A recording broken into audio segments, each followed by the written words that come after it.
Valentine's Day was the day of love, but in the small town of Halloridge, it was a day whispered about with fear.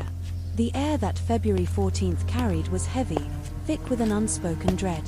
Legend had it that 30 years ago, a man named Emery Calgrave had been jilted at the altar. In his anguish, he sought revenge, killing every couple he could find that fateful night. Since then, every Valentine's Day, the town streets emptied, houses were locked, and couples avoided celebrating openly. But for Lenna and Matt, the legend was just that, a story meant to keep kids indoors. The pair had only been dating for 3 months, but they were deeply infatuated with each other. Valentine's Day seemed like the perfect excuse for a romantic getaway. Lenna had found an Airbnb cabin deep in the woods outside Halloridge, a cozy, isolated haven with no interruptions. Matt thought it was perfect. The drive there was uneventful, though the forest seemed darker than usual, the skeletal trees bending over the road as if trying to keep intruders out. Lenna shrugged off the feeling, and Matt just laughed at her nervousness. "You believe in the boogeyman now," he teased, tapping her knee playfully.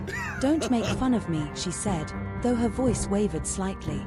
"It's just, people say weird things about this area." "People say weird things everywhere," Matt said, his grin unwavering. "Besides, we'll be fine. I'll protect you." The cabin was charming. Inside, the scent of cedar filled the air, and a crackling fireplace greeted them. Outside, the woods surrounded the small structure, a barrier of nature that cut them off from the rest of the world. The nearest neighbors were miles away. As night fell, they cooked dinner together, laughing as they jostled each other in the small kitchen. By 9 p.m., the wine flowed, and the pair were curled up by the fire, exchanging cheesy compliments and kisses. The fears Lenna had felt earlier seemed foolish now. Until the knock came. 3 sharp raps echoed through the cabin. Lenna froze. "Did you invite someone else?" she whispered, clutching Matt's arm. He shook his head, his playful expression replaced by a cautious frown. "Probably some lost hiker or something. I'll check." Matt walked to the door, his steps heavy against the wooden floor. He peered through the peephole and then opened the door cautiously. There was no one there. "Hello," Matt called into the darkness. His voice seemed swallowed by the night. A cold gust of wind rushed past him, making him shiver. He closed the door, locking it. "No one there," he said with a shrug. "Maybe a branch or something." Lenna didn't feel reassured. "Branches don't knock like that. Relax, babe. It's fine." They tried to return to their cozy evening, but the mood had shifted. The warmth of the fire felt oppressive now, casting eerie shadows that flickered and danced on the walls. By 11 p.m., they decided to call it a night. The bedroom was small but comfortable, with a large window that offered a view of the forest. Lenna pulled the curtains closed. "Don't want any deer watching us," she joked half-heartedly, but Matt didn't laugh. He had been quieter since the knock. As they lay in bed, the forest seemed to come alive. The wind howled, and branches scraped against the cabin like skeletal fingers. At one point, Lenna thought she heard footsteps outside, slow and deliberate. She squeezed her eyes shut, telling herself it was just her imagination. The clock struck midnight. A loud bang echoed through the cabin. Both of them sat up in bed. "What the hell was that?" Lenna whispered. Matt grabbed a flashlight from the nightstand and crept toward the living room. The door was still locked, but the window above the sink was open, the curtains fluttering in the cold night air. "We definitely locked that," Matt muttered, his face pale. "Someone's in here," Lenna hissed. "We need to leave." "Let's not panic," Matt said, though his voice betrayed his fear. He grabbed a knife from the kitchen drawer.